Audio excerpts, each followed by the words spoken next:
Hi, everyone. Welcome to the Tulsa World Opinion video podcast, whichever way you're viewing or listening to us. Thank you. I am Jenny Graham, the editorials editor at the Tulsa World. Bobby Sett, editorial writer and columnist. And we've got a lot of heavy topics this week, so we're just going to dive in. Guns. It's what everyone's talking about. We're in this cycle now, and it's bothered me. As a parent, you drop your kids off, you should be able to pick them up, and 19 pairs of families in Texas can't, because an 18-year-old shot his way past three officers at the school and killed 19 children and 2 adults, and it's heartbreaking. And I wasn't sure. I think a lot of people, I don't know how you were, I just felt numb, but I have felt numb for 10 years. I remember Sandy Hook, and my daughter was 5, and it just devastated me. And I remember thinking at the time, surely something will happen now. Surely, a classroom of first graders, and nothing. So I'm not an anti-gun person. I don't believe in banning all weapons. I just feel like we need to start restricting them. After Sandy Hook, I shut down because of everything. I just thought nothing will happen. I got jaded, and I became part of that political middle that just turned silent. And we're back. And I don't know if we can be silent anymore. So that was my first reaction. What about you? Well, I'm kind of like you. I figured after Sandy Hook, and you're talking about, 20 something, was it 20 first graders that got killed, or was it was more 20 first graders at Sandy Hook and 6 adults. And that gunman, again, it was a secured door. We talked about school security. He shot through the secured door. So right, this whole idea of bulking up security at campuses, that doesn't matter. It just, if a person is going to shoot up a school, they find a way in. So if they're we've got to look determined at it differently. Yeah, if they're determined, they'll make that happen. And if you look past Sandy Hook, I mean, we've had a couple more high schools get shot up, grocery stores. The Las Vegas shooting really stood out to me, just because, the sheer volume of carnage that occurred there, dozens of deaths, hundreds of people injured at an outdoor concert. And it dropped off the radar screen within a couple of weeks. And it seemed like not only was there inaction, but in a lot of states, the gun laws got even looser. Now, the state of Texas has the dubious distinction of being the home state from a large collection of mass shootings that have, hit churches, hit schools, hit stores, and an army base. And it's just this incredible irony to me that within days of what happened in Uvalde, the NRA is going to meet in Houston, and they're going to be there. And the NRA is one of the chief, not the only one, but one of the chief lobbyist organizations that's pushed for loosened gun laws. And you're going to have all these people there. And because the former president plans on being there, there's going to be a Secret Service detail, good guys with guns, but they're not going to let you bring your guns to this thing. Right. They're restricting guns, the NRA, out of security. And yet, and it's not, you're right, it's not just the NRA. The NRA has its own problems, but there's a whole lot of other, pro-gun. And like I said, I'm not anti-gun. I think if you're a law-abiding person and, you've had training and you are doing what you should, yes, absolutely. But that's not what we're having in America. And this is a uniquely American problem. It is. And we're going to have to find what we're doing now is not working. And the lift on the assault rifles, the assault ban, do you remember that? Back in the Clinton days. It did make a difference. It did get worse. And I remember at the time, law enforcement was against it because they said this is going to make it harder for us on the streets. We're going to, and it has been. But now what you see, you don't hear those voices. You see people sort of dancing around it because they don't want to say that, because they don't want to lose some sort of political base. And I think for those of us in the middle who are saying, hey, we've got to go back to looking at, because there are things that can help. Age restrictions, the 21, the required training. Why not have a license? I mean, if you're going to have certain weapons, you should at least know how to use the weapon. It's interesting. You had an interesting take on the age restriction, because the first thing you hear is, well, if a kid can go to war, they should be able to buy a gun. So you kind of work through that. What's your thought on that? Sure. So my one quick caveat, I'm a gun owner. I've had guns since I was 21 years old. And, Second Amendment is the law of the land. So let's just get that out of the way. You're not talking to a gun grabber or anything like that here. Okay. So when they make that argument, here's the big difference. When you go into the military, first thing that happens when it comes to firearms is you are trained in their use. They're trained for a very specific use. And they are, in the military, heavily regulated. You don't have trainees, and you don't have, people out of training and at their posts, whatever. They're not bringing their rifle and their sidearms and whatever else with them back to their bunk or back to where base housing that they live in. Those things are stored in an armory. They're secured. The only people that you're going to see on a base regularly carrying a firearm is probably military security. The only exceptions to that is when there's going to be training that involves firearms, or if you're deployed, you're going to be carrying your firearm, whatever that might be. But it's going to be in a controlled situation. It is not the same thing as an 18-year-old going to a gun store, buying a couple of AR-15s, slinging those things over the shoulder, and going wherever, whether it's back home and locking it away in a gun safe, or rolling up to a school and blasting a bunch of kids. I mean, that's something we got to think about with that is, when you're talking about how there's such a huge difference between life in the military and life in the civilian world when it comes to firearms, as well as everything else. So no, that argument does not wash with me at all. We make it to where you have to be 21 to buy cigarettes. You got to be 21 to buy booze. I would dare say that even with the situations where those two substances can be dangerous to you and even deadly if you overconsume, let's be real here. The firearms intent is to kill. And that's not something to be taken lightly. And I always admonish people that before you even consider buying a firearm, you need to ask yourself a question: am I ready to take a life? I don't think people are asking about that because most people are seeing firearms in a very glamorized, almost spiritual way. I don't think it's healthy. We don't have a very healthy relationship with firearms in this country. And I think that needs to change. Going back to your point about licensing and training. It is so hard to shoot accurately in the best of scenarios. Go on a gun range, and I went through the licensing process at one point, and it's just under the best conditions, when you're concentrating, when it's well lit, when there's no anxiety, and you still sometimes can't hit your target right. So a lot of people buy these weapons out of fear or whatever, or anxiety of change, but they're not practicing, they're not getting training. So what happens if the worst does occur? A lot of people get shot with their own guns, or they're going to shoot someone they know. I mean, because, if you think you're getting, broken into, anxiety's high. And if you're not properly trained, then it's going to be worse. And so it just seems like everything we do lately is out of fear.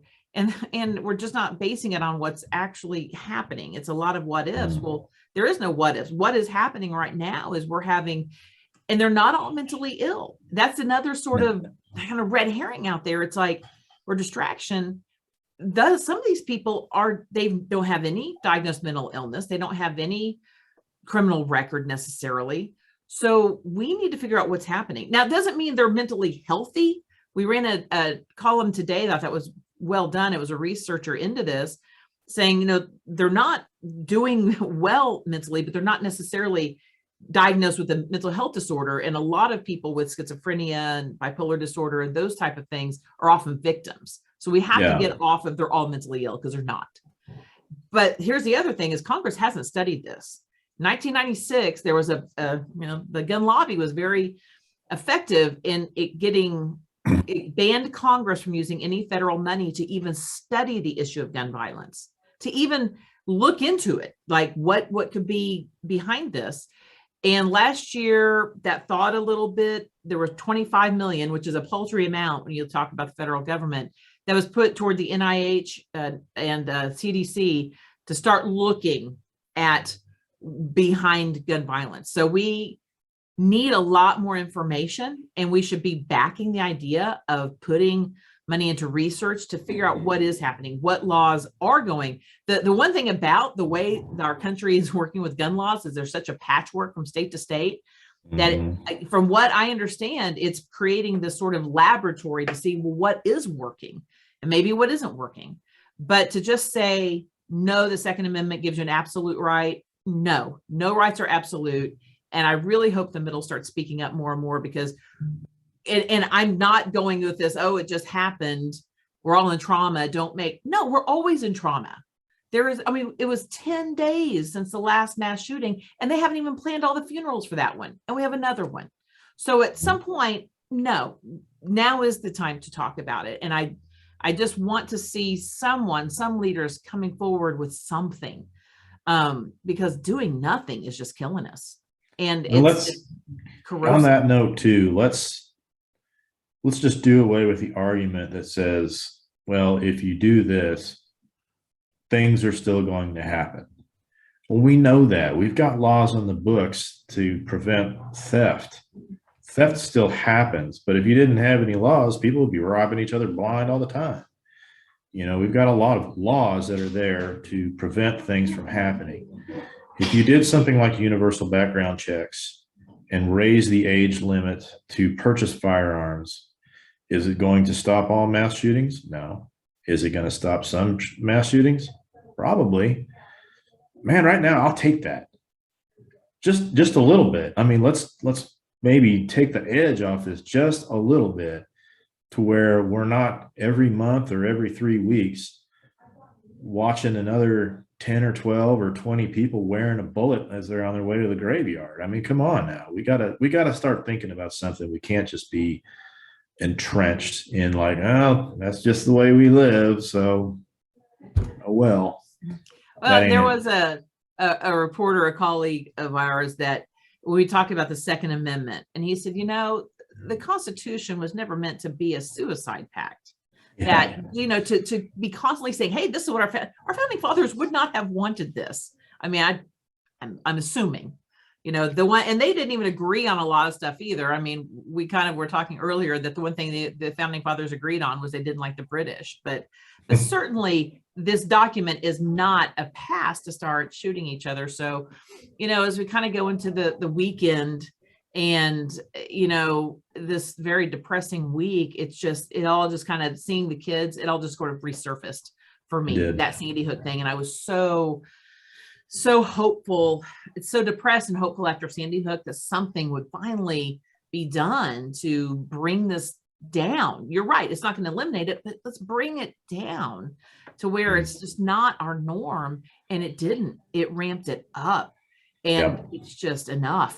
So, but moving into the next heavy topic, sex abuse, the Southern Baptist Convention released a report. I didn't read the report, you did, and you're writing about it this weekend, but I'm Catholic, and our church kind of went through that whole thing, but there are some parallels between what's happened, which is basically an institution wanting to protect its power and protect its image over what's right, by not calling police, by not notifying people. So, without giving away what you're writing, what kind of, you read the whole report, what stood out for you?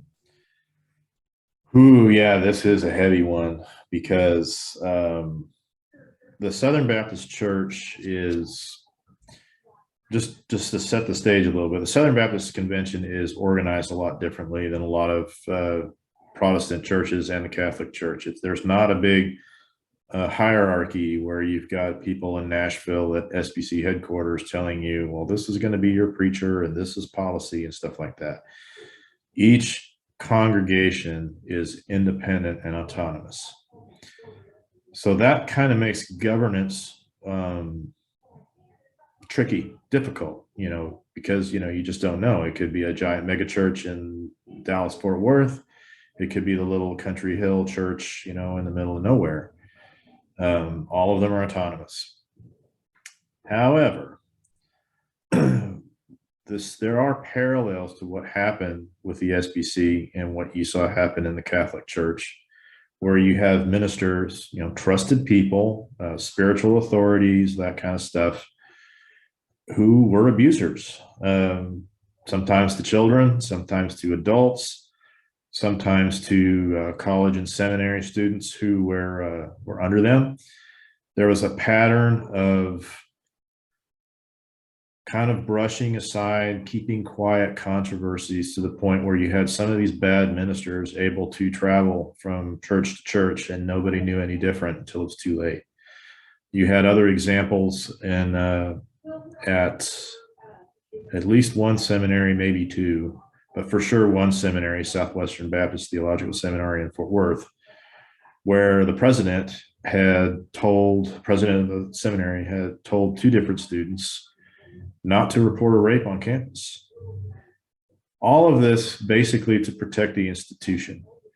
Now, survivors of these abuses have been coming forward to say, we need to do something about this.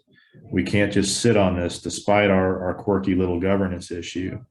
And they have been very, very persistent, to the point where one minister had suggested, he's actually a guy running for Congress right now, Wade Burleson, had suggested putting together a database of these abusive pastors or abusive ministers, so people could check that when they're thinking about calling someone to the ministry or something like that.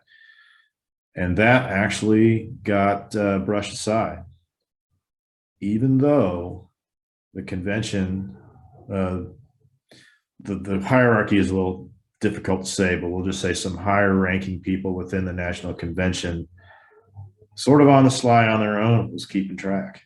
They had records. They didn't do anything with it. On the good side, there were some leaders within the convention, some pastors, and some people all the way up to the past president of the SBC were very insistent that, no, we need to do something about this. We need to have an independent third-party investigation. And when those results come out, we need to eat that and do something about it. So the report that came out last Sunday is the product of that investigation. Heartbreaking stories. You know what? You would think that after seeing what the Catholic Church went through, that they would have learned something. Like, look across the eye, what? That's what baffles me, are churches, or, it doesn't matter. And this, it happens. It's happening. So why, having seen this play out, why? I mean, is I guess power just that? Part of this is why would you do something when you know what the end result's going to be? From the local church's standpoint, if they have a controversy like this, a scandal like this erupt, it can be, having that bad publicity can be bad for the church, as if that outweighs what was bad for the victim. But you know what I mean? Right. I mean, So yes, the you're going to have, it's going to look bad and people are going to ask why, but then they might leave and they might not donate. On the national level, a lot of people were using two things to protect themselves or try to protect the national organization. Is one, we don't want to get everybody upset and stop giving to what was called the cooperative program. The cooperative program funds a lot of missionary activity here in the United States and in Canada and then all over the world. They were saying we're going to hurt the missionary evangelistic cause if this becomes public. But they also use the shield of the autonomy of the local churches to say, not our problem. That's something that they got to deal with at the local level. That's not on us. The problem with that is if you report a problem at your local church and your church doesn't do anything, you may take it to the state convention and they say, oh, autonomy of the local church, not our problem. And then you take it to the national level where you think maybe somebody with some stroke will deal with it. And they say, well, it's kind of a local church problem. It's not our deal. Our hands are tied. It just kind of made it easy to do cover-ups like this. It just baffled, but it still goes back to they're doing this willfully. Yeah. And you've seen this play out in a different Christian faith. And I don't know, maybe now the next time something happens and a child is abused, they'll actually there's this real reluctance to call the police, I've noticed. Yes. And these have come up in other churches too, locally, that's usually the first thing. They don't call the police. They don't want to get people involved. We'll handle it internally. Well, you're not an investigator. You're not a child psychologist. So. And we've seen instances of stuff like that happen here in Tulsa at different churches, some of them pretty big. One other very interesting common ground thing that you see with the Catholic clergy sex abuse stuff and what's happened at the SBC. The victims were insistent, but it got blown open by a very similar institution. One of the biggest cover-ups here in the United States happened in Boston. And the entity that blew that open was the Boston Globe and their investigation. In this one, it was the same kind of deal. There was a lot of people, being very insistent, being very public, trying to get in touch with the media. But the Houston Chronicle did an investigative series on what was going on at Southern Baptist churches. When that series came out, that blew this open. That is what got it in front of the national organization, as well as all of the delegates to the Southern Baptist Convention. They call them messengers, to when they wanted to bring up doing a third-party investigation. Even with the pushback that they were getting at the highest level, the messengers were like, nope, we are doing this. We are going to do this investigation. We're going to get it all out in the open, and we're going to try to fix this. So, power of the free press. Yeah. A lot of times we are the ones that end up sticking up for these folks because, how powerless must these victims feel at times and have felt at these times? And we're talking going back 20 years. Yeah. They've carried this. Yeah. You just have to. Exactly. And some of these, they're now adults and they've been really living this. So but anyway, it's good. It should be, it's a good column you've written, a good series the Houston Chronicle wrote. It's not necessarily a good story, but it is good that we are getting these problems out in the light. Yep. And speaking of problems, our legislature is finally winding down. Yay. Yeah, well, they're not officially, adjourned because of the shenanigans, as I call the legislature. But the legislature kept itself open so they could deal with the ARPA funds, that they took control of those funds from the governor last week. So they are open to come back into session to deal with that. But they did and I haven't seen the headlines in the last 2 hours, so things could change. But the legislature passed a budget last week. And it was a $698 million. Is that right? No, $9.8 billion budget. And it had quite a few winners in there, honestly. It had pretty much every agency came out ahead. Higher ed got, a bump, and that included $17 million to incentivize students to become teachers. The highway patrol troopers would get a 30% raise. But there's one big loser. Yep. Public education. What a letdown that was. And this is in a budget that carved out $700 million to lure Panasonic here. So public ed, and you'll hear lawmakers say this, well, they They make up the bulk of the budget. True, but they're still lagging in the region and in the nation. And we're like 46th, 47th in per pupil expenditure. But where everybody got like 5% bumps up to, more, the public education got a 0.5, less than a 1% increase. But most of that is line itemed out. So it's not going into the general fund or the funding formula, which would then go down. There were things in there like DNA tests. So parents that are worried about your kid being kidnapped can get a DNA test to have on file. So when their kids are kidnapped, they can give that to the police.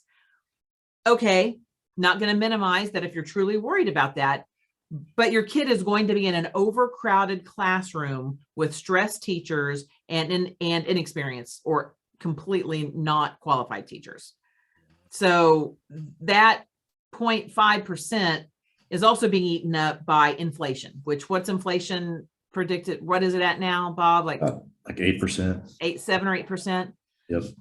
And what got me was that earlier in the session, we had this voucher bill that was highly contested, that the lawmakers, 22 senators and the governor, were willing to give $161 million to go to private schools.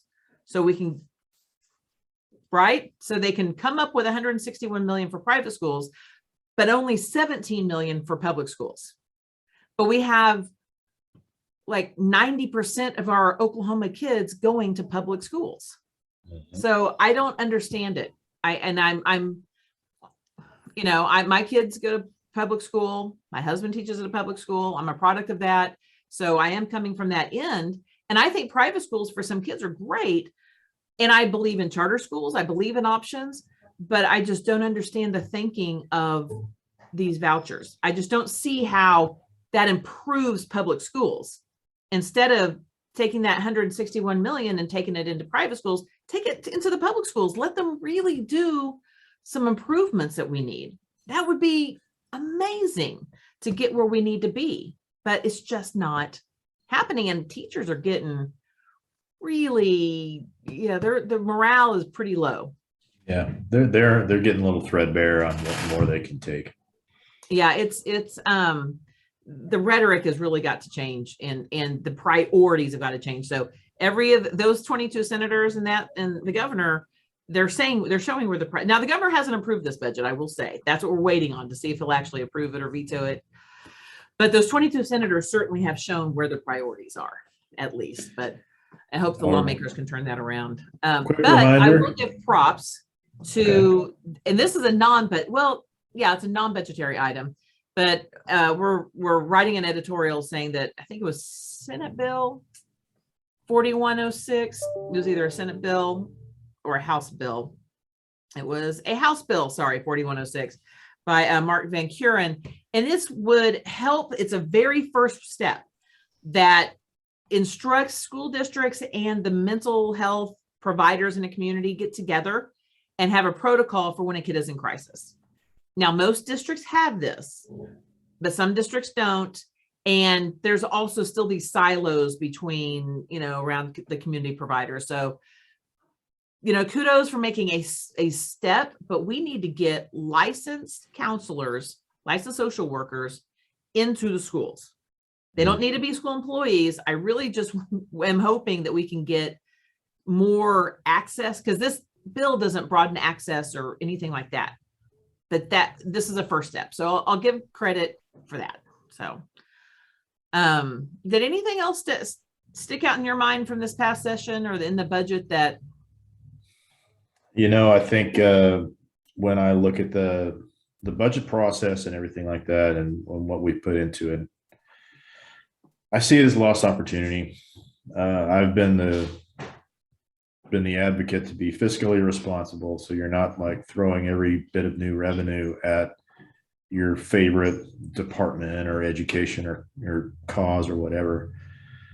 But I think given the large revenue surpluses we had, a piece of that could have been and should have been allocated to common education to start working on things like bringing down class sizes, maybe helping teacher pay some more, maybe more with their benefits, maybe a little bit more to help do things like supplies and such like that. Teachers could use a little bit of a lighter hand in terms of regulation from the legislature. Seems like they got their hands all over everything that they do all the time. And teachers just want to teach. They want to be able to teach the material so kids know their subjects. Well, We missed an speaking opportunity of- on this. Well, and speaking of, they're talking about that old chestnut of let's just put guns in the hands of teachers. Oh boy. That's come back up. I can't think of a worse idea. I just cannot. I would not allow my child to go into a classroom where the teacher is armed. I would not. There's so many things that could go wrong, but we do have a lot of, we have several op-eds this weekend that I think are fantastic. I'm just going to kind of promote them a little bit. That we have one from Mike Brose, who is the former CEO, executive director of the Mental Health Oklahoma, who he actually transformed that nonprofit into what it is today. But he's talking about homelessness, and he's addressing kind of what we talked about before, is that small segment of people who are on the streets that are not getting helped. And he addresses that criminalizing that, bringing police in to sort of arrest them, remove them on, is not the answer. But he gets a little bit more into that. We have a profile, or before that, I think this is a fantastic op-ed. It's written by the Osage Nation Assistant Principal Chief Raymond Redcorn, and he is on our community advisory board. And he writes about sort of the release of the Killers of the Flower Moon and how the citizens are viewing it. Excuse me. And he has a great opener that I just won't give away because it's just too good. It's just kind of puts you in the mindset of how things were in the nation when they were being murdered for their property. So yeah, that was a heck of a lead in. You talk about Oklahoma history. Man, that book's really, really good. And it's going to be big when that movie comes out. And the last thing we have is Mike LaPaula, who's involved in the Oklahoma Military Hall of Fame. He writes a profile on Lieutenant General Raymond McLean, which is what McLean High School is named after, or who McLean named after. And a lot of people, he kind of pitched this to me saying, everyone knows who Thomas Edison is, Edison High School. Everyone knows Booker T. Washington or Booker T. And he goes, no one knows who Raymond McLean is. So he's taking this opportunity to introduce everyone to Raymond McLean. And anyway, that also gets into Memorial Day. We get a day off. Do you have big plans? Yay. I think we're going to hang out with some fam a little bit and celebrate a birthday or two, and not mine, but celebrate a birthday or two. And, it'll probably be kind of mellow because I just put half a tank of gas into the old car and $4.09 a gallon. I don't really feel like driving anywhere right now, but yeah. But you kind of took the lead on the Memorial Day editorial that we have this weekend. And yeah, what sort of, when you're putting that together, every time we write an editorial about, on behalf of the board, sort of recognizing a day or the significance of about a holiday, you have to sort of get in a certain mindset. So what mindset did you get into to write that editorial? There's a couple things, because I don't like to get real preachy and things like that. If you don't know by now why we not celebrate but commemorate Memorial Day, then I think you've been living under a rock. But it's still a good reminder, because it's not like a happy 4th of July, Thanksgiving, Valentine's Day type of thing. Memorial Day is pretty somber. I mean, we're talking about a day to remember and honor those who were killed in combat, our military fallen. And when you look back at the totality of it and how hard it was for people to endure what they endured in these various wars for, centuries, it is somber, it is sobering. But I wanted to say more than just put out your flag, hand over your heart kind of thing. there's a couple things out there right now that could be done to help current active duty military as well as some of our veterans. So I was doing a little looking around for some things like that, and I remember Jon Stewart's been just a huge, the comedian he used to do the Daily Show and all that. He's been a huge advocate for military veterans as well as 9/11 survivors and first responders and stuff like that. He gets it.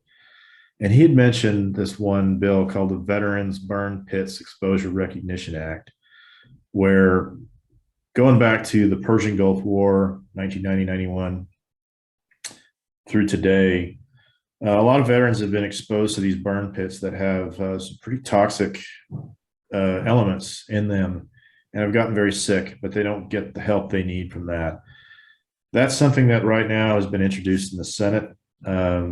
It would be nice to see people take a look at that bill and write their congressmen and senators and say, hey, let's do right by these guys. These are the guys that spent, umpteen years in Iraq and 20, 21 years in Afghanistan.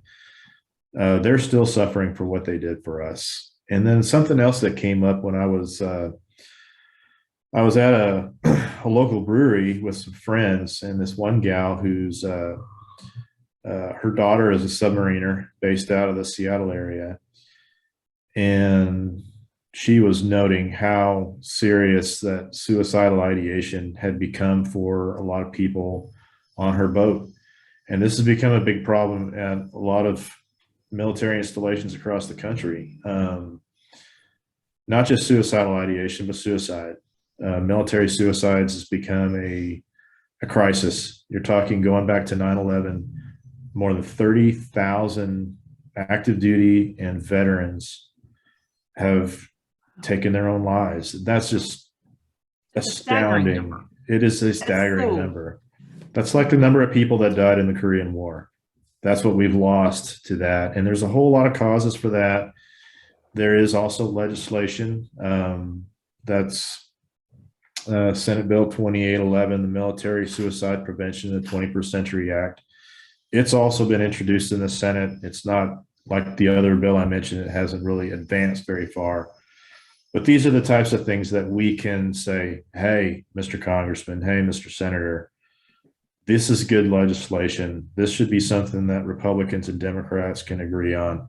Let's get this done. Let's help these guys, because they are the ones that have sacrificed a lot, more than us civilian people could ever know. The things that they've seen, the things that they've done and suffered through.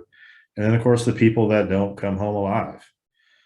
I think being supportive of legislation like this is a way to honor them, because they've sacrificed a lot, sometimes to the ultimate. We got to keep that in mind. So, when we have, I want to say I'm not sounding preachy, and I'm sounding preachy. Sorry about that. Well, no, it's we have to, we're a nation of a volunteer military, and that's pretty unusual in the world. We don't have the conscription, and because people do step up to do this very difficult life or death job, that yes, I think that we need to do that. And that suicide number is startling to me. So it is. So yes, but we still need to put our flag out. We still need to remember why we had the day off.